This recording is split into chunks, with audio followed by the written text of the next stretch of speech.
ರಸ್ತೆಗಳ ಅಭಿವೃದ್ಧಿ ಹಾಗೂ ಸ್ಮಶಾನ ಅಭಿವೃದ್ಧಿ ಪಡಿಸುವಂತಹ ಕಾಮಗಾರಿಗಳ ಅಡಿಗಲ್ಲನ್ನು ನೆರವೇರಿಸುವುದಕ್ಕೋಸ್ಕರ ಮಾನ್ಯ ಶ್ರೀ ಖರ್ಗೆಜಿಯವರು ಆಗಮಿಸ್ತಾ ಇದ್ದಾರೆ.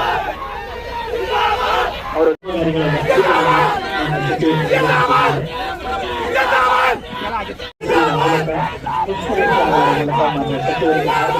ಸ್ವಾಗತವನ್ನು ಕೋರಲಾಗ್ತಾ ಇದೆ. 3 ರೂಪಾಯಿ ಜೊತೆಗೆ ನೆರವೇರಿಸ್ತಾ ಇದ್ದಾರೆ.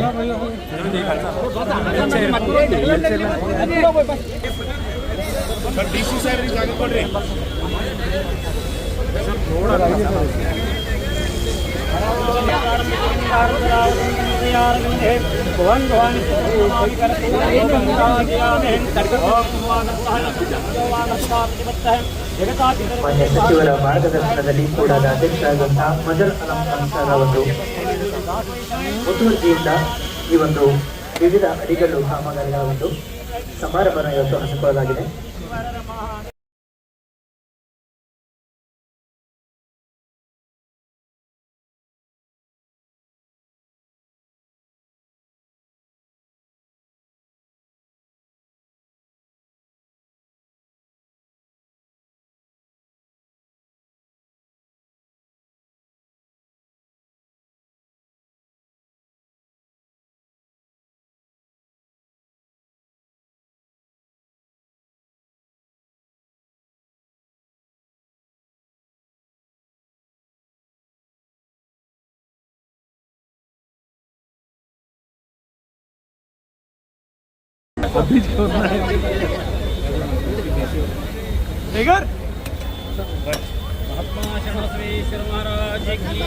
जाता देखो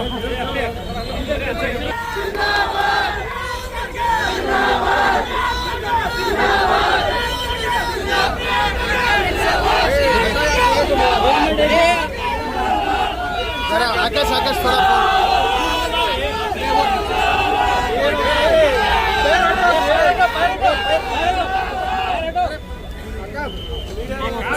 आकाश जरा हाथ राइट राइट निकालो निकालो खान साहब जरा पीछे पीछे पीछे मेडम मेडम मेडम ಇಂದ ಮಾನ್ಯ ಸಚಿವರಿಗೆ ಅದೇ ರೀತಿ ಕೂಡದ ಅಧ್ಯಕ್ಷರು ಸನ್ಮಾನಿಸಿ ಗೌರವಿಸಿದ್ದಾರೆ.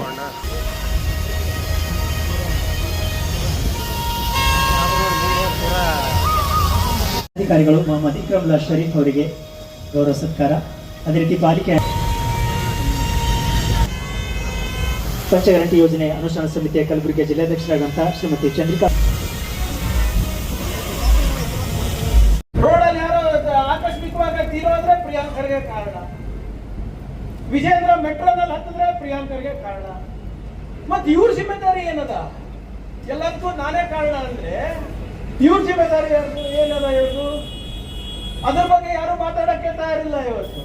ಆಮೇಲೆ ಮೋದಿ ಅವರು ಮತ್ತೆ ಬಿಜೆಪಿ ಅವರು ಒಂದು ಇದು ಕಲೆ ಕಲ್ತು ಬಿಟ್ಟಿದ್ದಾರೆ. ಏನು ಎಲ್ಲ ಭಾರ ನಿಮ್ಮ ಮೇಲೆ ಹಾಕೋದು, ನಾಗರಿಕರ ಮೇಲೆ ಹಾಕೋದು. ಕರೋನಾ ಬಂದಾಗ ಯಾರು ಜವಾಬ್ದಾರಿ ತಪ್ಪ ನಿರ್ವಹಣೆ ಮಾಡೋದು ನಿಮ್ಮದೇ. ಅವ್ರಿಗೇನು ಸಿಕ್ಕಿಲ್ಲ ಅಂದ್ಬಿಟ್ಟು ನಿಮ್ಗೆಲ್ಲ ದೀಪ ಹಚ್ಚಿಸ್ತಾರ ಇಲ್ಲ, ಜಾಗಟೆ ಬಾರಿಸ್ತಾರ ಇಲ್ಲ, ಎಲ್ಲರೂ ಹೋಗಿ ಬಾರಿಸ್ತಾರಪ್ಪ. ಏನೋ ದೊಡ್ಡ ಇದು ಕರೋನಾ ಏನಿಲ್ಲ.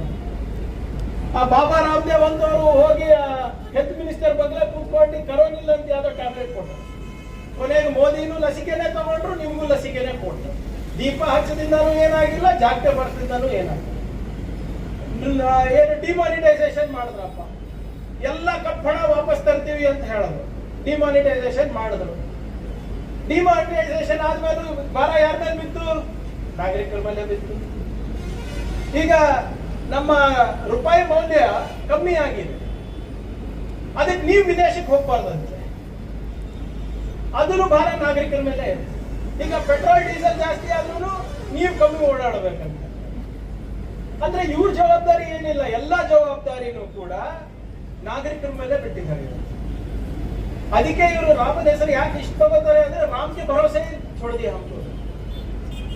ये सरकार पे भरोसा नहीं कर सकते हम, राम भरोसे ही है हम. ಈ ಸರ್ಕಾರ ಆದ್ರಿಂದ ಇವತ್ತು ನೀವು ತಿಳ್ಕೋಬೇಕು, ಇವತ್ತು 206 ಕೋಟಿ ರೂಪಾಯಿ ಇವತ್ತಿಂದ ಅಡಿಗಲ್ಲು ಮತ್ತು ಉದ್ಘಾಟನೆ ಆಗ್ತದೆ. ಕೂಡ ಇತಿಹಾಸ ತೆಗೆದು ನೋಡಿ, ಯಾವತ್ತಾನ ಇಷ್ಟು ದೊಡ್ಡ ಪ್ರಮಾಣದಲ್ಲಿ ಕೆಲಸ ಆಗಿದ್ಯಾ? ಅದಾಗಿದೆ ಅಂದ್ರೆ ಅದು ನಮ್ಮ ಸರ್ಕಾರದಿಂದ ಆಗಿರೋದು, ಕೂಡ ಅಧ್ಯಕ್ಷರಿಂದ ಆಗಿರೋದು, ನಮ್ಮ ಶಾಸಕರುಗಳಿಂದ ಆಗಿರೋದು ಅಂತ ನಾನು ಹೇಳಲಿಕ್ಕೆ ನಾನು ಬಯಸ್ತೇನೆ. ಆದ್ರೆ ಬಿಜೆಪಿ ಅವರಿಗೆ ಪಾಪ, ನನಗೆ ಅವ್ರು ನೋಡಿದ್ರೆ ಪಾಪ ಅನಿಸ್ತದೆ. ಎಲ್ಲದಕ್ಕೂ ಸರಿ ಇಲ್ಲನೇ ಅಂತ ಹೇಳ್ತಾರೆ. ಅವರಂತೂ ಏನು ಮಾಡಿಲ್ಲ. ESIC ಕಟ್ಸಿದ್ದವ್ರೇನ್ರಿ? ESIC कौन बनाया? हम बनाए। जयदेवा कौन बनाया? हम बनाए। किदवाई कौन बनाया? हम बनाए। ये नया 371 का अस्पताल जो खोले हम बनाए। ये रिंग रोड कौन बनाया? हम बनाए। नारायणपुर डैम कौन बनाया? हम बनाए। प्रबुद्ध एकेडमी कौन बनाया? कांग्रेस बनाया। इतने हॉस्टल जो आपको दिखते हैं वो किसने बनाया? कांग्रेस ने बनाया। फिर भी बीजेपी वाले पूछते क्या बनाया, क्या करके, क्या कर रहे हो करके। आर्टिकल 371 जब उनकी सत्ता थी तो बीजेपी वालों ने बोला कि ये नहीं हो सकता। जब आप डॉक्टर मनमोहन सिंह को आशीर्वाद दिए, खड़गे साहब को आशीर्वाद दिए, तो वही बीजेपी का ना को हाँ में बदल दिए। 371 अभी 10 साल हो गए इंप्लीमेंट होते। और ये सिर्फ कांग्रेस के लिए है क्या? बीजेपी के बच्चों के पास 371 सर्टिफिकेट है कि नहीं? बोले बीजेपी के लड़के या युवा सरकारी नौकरी के लिए 371 सर्टिफिकेट दिखाते हैं कि नहीं? फिर भी पूछते हैं कांग्रेस ने क्या किया, सरकार ने क्या किया। आज 1000 सीट हमको सिर्फ मेडिकल सीट मिल रहे हैं, वो सिर्फ कांग्रेस के लिए है क्या? जब भी आप हमको आशीर्वाद दिए हैं, सबका साथ सबका विकास हम करने वाले हैं। 5 गारंटी सिर्फ कांग्रेस की महिला लेते हैं क्या? कांग्रेस के घर वाले लेते हैं, बीजेपी का वाले नहीं लेते क्या? ಈಗ ನಿಮ್ಮ ಓಣಿನಲ್ಲಿ ಗೊತ್ತಿದೆ ಅಲ್ಲ, ನಿಮ್ಮ ಓಣಿನಲ್ಲಿ ನಿಮ್ಮ ಏರಿಯಾನಲ್ಲಿ ಯಾರು ಬಿಜೆಪಿ ಯಾರು ಕಾಂಗ್ರೆಸ್ ಗೊತ್ತಿದೆ ಅಲ್ಲ. ಬಿಜೆಪಿ ಮಹಿಳಾ ಮೋರ್ಚಾದವರು ಬಸ್ ಹತ್ತಿದಾಗ ಯಾರಾದ್ರೂ ಟಿಕೆಟ್ ಕೇಳ್ತಾರ? ಪುಕ್ಸಟ್ಟೆ ಹೋಗ್ತಾರಲ್ಲ. ಅವರು ಬಿಜೆಪಿ ಅವ್ರ ಮನೆಯಲ್ಲಿ ಲೈಟ್ ಬಿಲ್ ಹೋಗುತ್ತಾ? ಅವರಿಗೂ 0 ಲೈಟ್ ಬಿಲ್ ಅಲ್ಲ. ಅನ್ನ ಭಾಗ್ಯ ಬಿಜೆಪಿ ಅವರು ಕಾಂಗ್ರೆಸ್ ಅನ್ನನೇ ತಿಂತಾರಲ್ಲ. ಮತ್ತೆ ಗೃಹಲಕ್ಷ್ಮಿ ಎಲ್ಲರಿಗೂ ಸಿಗ್ತಾ ಇದೆ ಅಲ್ಲ, ಅವ್ರದ್ದು बीजेपी ಅವರಿಗೂ ಸಿಗ್ತಾ ಇದಲ್ಲ. मोदी जी हमारी देश की हालत इतना बिगड़ दिया कि हम 5 गारंटी लाना पड़ा हमको. ಈಗ ಇವರೇನ್ ಹೇಳ್ತಾರೆ ಬಿಜೆಪಿ ಅವರು, ಇದು ಬಿಟ್ಟಿ ಭಾಗ್ಯ, ಇದನ್ನ ಬಂದ್ ಮಾಡಿ ಅಂತ ಹೇಳ್ತಾರೆ. ಏನ್ ಬಂದ್? ನಮಸ್ಕಾರ. ಕಲಬುರಗಿ ನಗರ ಅಭಿವೃದ್ಧಿ ಪ್ರಾಧಿಕಾರ ವತಿಯಿಂದ ವಿವಿಧ ಕಾಮಗಾರಿಗಳ ಉದ್ಘಾಟನೆ ಹಾಗೂ ಶಂಕುಸ್ಥಾಪನೆಯ ಸಂಭ್ರಮದ ಸಮಾರಂಭಕ್ಕೆ ಆಗಮಿಸಿದಂಥ ಆತ್ಮೀಯರಾದಂಥ ಅಲ್ಲಪ್ರಭು ಪಾಟೀಲ್ರವರೇ, ಎಲ್ಲ ನಮ್ಮ ಮಹಾನಗರ ಪಾಲಿಕೆಯ ಸದಸ್ಯರೇ ಹಾಗೂ ಆಡಳಿತ ಅಧಿಕಾರಿಗಳ ನಾಯಕರು ಹಿಂದೆ ಕೂತಿದ್ದೀರಾ, ದಯವಿಟ್ಟು ಕ್ಷಮಿಸಬೇಕು. ಎಲ್ಲರ ಹೆಸರು ತಗೊಳ್ಳಿ ಆಗೋದಿಲ್ಲ, ಅನ್ಯತಾ ಭಾವಿಸಬೇಡಿ ಅಂತ ಸಮಗ್ರ ಕ್ಷಮೆ ಕೊಟ್ಟು, ಹಾಗೂ ಮುಂಭಾಗದಲ್ಲಿ ಕುಳಿತಿರುವಂಥ ಎಲ್ಲ ನಮ್ಮ ಅಕ್ಕ ತಂಗಿಯರೇ, ತಾಯಂದಿರೇ ಹಾಗೂ ನನ್ನ ಯುವ ಸ್ನೇಹಿತರೆ, ಬಹುಶಃ ಇವತ್ತು ನಮ್ಮ ಉತ್ತರ ಶಾಸಕರಾದಂಥ ಶ್ರೀಮತಿ ಖಲೀಲ್ ಫಾತಿಮಾ ಅವರು ಕೂಡ ಇರಬೇಕಾಗಿತ್ತು. ಆದರೆ ಅನಿವಾರ್ಯ ಕಾರಣಗಳಿಂದ ಅವರು ಬರಲಿಕ್ಕಾಗಿಲ್ಲ. ನಿನ್ನೆ ಅವರು ದೂರವಾಣಿ ಮುಖಾಂತರ ಅವರ ಸಂದೇಶವನ್ನು ನೀಡಿದ್ದಾರೆ.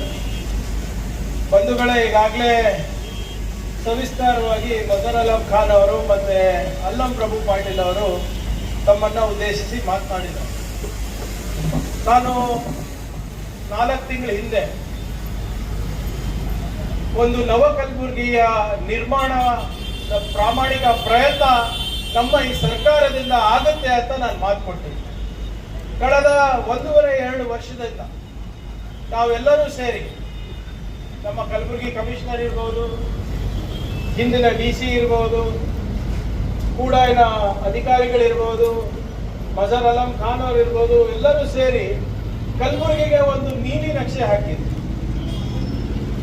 ನಮ್ಮ ಮುಂದಿನ ಜನವಸತಿಗಳಿಗೆ, ಜನಸಂಖ್ಯೆಗೆ ಕಲಬುರಗಿ ಯಾವ ರೀತಿ ಇರಬೇಕು ಅಂತ ಒಂದು ಬ್ಲೂ ಪ್ರಿಂಟ್ ಅನ್ನ ಮಾಡ್ಕೊಂಡು, ಆ ಬ್ಲೂ ಪ್ರಿಂಟ್ ಪ್ರಕಾರ ನಾವು ನಡೀತಾ ಇದ್ದೀವಿ. ಹಿಂದಿನ ಸರ್ಕಾರದಲ್ಲೂ ಒಂದು ಮಾಡಿದ್ರು. 2000 ಮುಂದಿನ 50 ವರ್ಷದ ಪ್ಲಾನ್ ಮಾಡಿದ್ರು. ಆ ಹಿಂದಿನ ಸರ್ಕಾರದಲ್ಲಿ ಮುಂದಿನ 50 ವರ್ಷದ ಪ್ಲಾನ್ ಮಾಡಿದ್ರು. ಆದ್ರೆ ಈ 5 ವರ್ಷಕ್ಕೆ ಏನಾಗುತ್ತೆ ಅಂತ ಅವರಿಗೆ ಖಬರ್ ಇದೆ.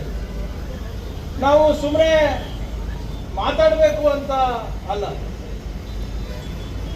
ಯಾವುದೇ ಒಂದು ನೀಲಿ ನಕ್ಷೆಯನ್ನ ತಯಾರು ಮಾಡಿದ್ರೆ ವರ್ತಮಾನದಲ್ಲಿರುವವರಿಗೂ ಅನುಕೂಲ ಆಗಬೇಕು, ಮತ್ತೆ ಭವಿಷ್ಯಕ್ಕೂ ಅನುಕೂಲ ಆಗಬೇಕು. ಸುಮ್ಮನೆ ಈಗ ನಾವು ದೊಡ್ಡ ದೊಡ್ಡ ಮಾತಾಡೋದು, ದೊಡ್ಡ ದೊಡ್ಡ ಸ್ಲೋಗನ್ ಕೊಡೋದ್ರಿಂದ ಏನು ಪ್ರಯೋಜನ ಆಗೋದಿಲ್ಲ. ನಮ್ಮ ಕಲಬುರಗಿ ಸಿಟಿಗೆ ಸ್ಮಾರ್ಟ್ ಸಿಟಿ ಆಗಬೇಕಾಗಿತ್ತು ಹಿಂದೆ. ದುರ್ದೈವ ನಮ್ಮ UPA 2 ಆದ್ಮೇಲೆ ಕಳೆದ 10 ವರ್ಷದಿಂದ ನಮ್ಮ ಸರ್ಕಾರ ಬಂದಿಲ್ಲ, ಮತ್ತೆ ಖರ್ಗೆ ಸಾಹೇಬರು ಕೂಡ ಸೋತರು. ಅಕಸ್ಮಾತ್ ನಮ್ಮ ಸರ್ಕಾರ ಇದ್ದಿದ್ರೆ, ಖರ್ಗೆ ಸಾಹೇಬರು ಎಲೆಕ್ಟ್ ಆಗಿದ್ದಿದ್ರೆ ಖಂಡಿತವಾಗೂ ಕಲಬುರಗಿಗೆ ಸ್ಮಾರ್ಟ್ ಸಿಟಿ ಆಗ್ಲಿಕ್ಕೆ ಯಾರು ತಪ್ಪಿಸ್ಲಿಕ್ಕೆ ಆಗ್ತಾ ಇರಲಿಲ್ಲ. ಆದ್ರೆ ದುರ್ದೈವ ಏನಪ್ಪಾ ಅಂದ್ರೆ ಹಿಂದಿನ ಸರ್ಕಾರದಲ್ಲಿ ಮತ್ತೆ ಇವಾಗ ಮೋದಿ ಸರ್ಕಾರದಲ್ಲಿ ನಿರಂತರವಾಗಿ ಕರ್ನಾಟಕಕ್ಕೆ, ಕನ್ನಡಿಗರಿಗೆ ಅನ್ಯಾಯ ಹಾಕೋತಾನೆ ಬರ್ತಾ ಇದೆ. ಯಾವುದೇ ರೀತಿಯಾದಂತ ಅನುದಾನ ನಮ್ಮ ಕಲಬುರಗಿಗೂ ಸಿಗ್ತಾ ಇಲ್ಲ, ಕರ್ನಾಟಕಕ್ಕೂ ಸಿಗ್ತಾ ಇಲ್ಲ. ನನ್ನ RDPR ಡಿಪಾರ್ಟ್ಮೆಂಟ್ ಅಲ್ಲಿ ಜಲಜೀವನ್ ಮಿಷನ್ ಅಂತ ಒಂದು ಬೃಹತ್ ಯೋಜನೆ ಇದೆ. ಇವ್ರು ಇಷ್ಟೆಲ್ಲ ಮಾತಾಡ್ತಾರೆ ಕೇಂದ್ರ ಸರ್ಕಾರದವರು, ಮೋದಿ ಅವರೆಲ್ಲರೂ.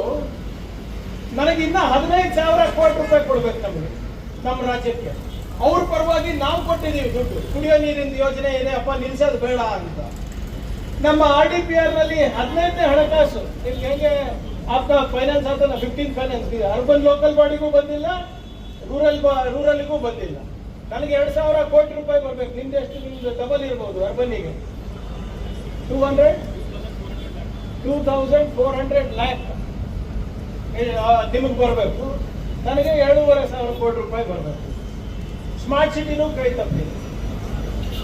ಇದು ಯಾಕೆ ಅನ್ಯಾಯ ಅಂತ ಇದ್ದೀನಿ ಅಂದ್ರೆ, ಇಡೀ ರಾಷ್ಟ್ರದಲ್ಲಿ ಹೈಯೆಸ್ಟ್ ತೆರಿಗೆ ಕಟ್ಟೋದು ಕರ್ನಾಟಕ.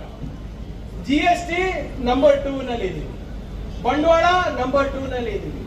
ಬರೇ ನನ್ನ ಇಲಾಖೆಯ IT ಎಕ್ಸ್ಪೋರ್ಟ್ಸ್ 6.5 ಲಕ್ಷ ಕೋಟಿ ರೂಪಾಯಿ. ಎಷ್ಟು? 6.5 ಲಕ್ಷ ಕೋಟಿ ರೂಪಾಯಿ ನಮ್ಮ ರಾಜ್ಯದಿಂದ ಕೇಂದ್ರ ಸರ್ಕಾರಕ್ಕೆ ಹೋಗ್ತದೆ.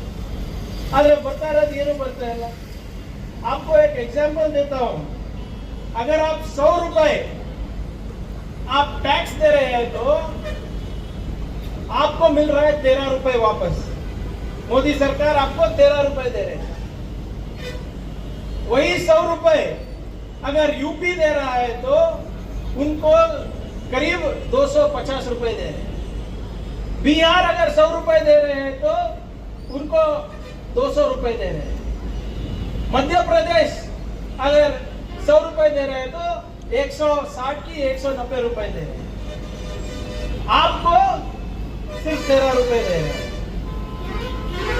और पूरे दुनिया में ढिंडोरा पीटते हैं अमृत काल चल रहा है. तो ಏನಮ್ಮ ನಿಮ್ ನಿಜಕ್ಕೂ ಅಮೃತ ಕಾಲ್ ಚಲ್ रहा है क्या आपके यहाँ? बोले ನಿರುದ್ಯೋಗ ಹೈಯೆಸ್ಟ್ ನಡೀತಾ ಇದೆ.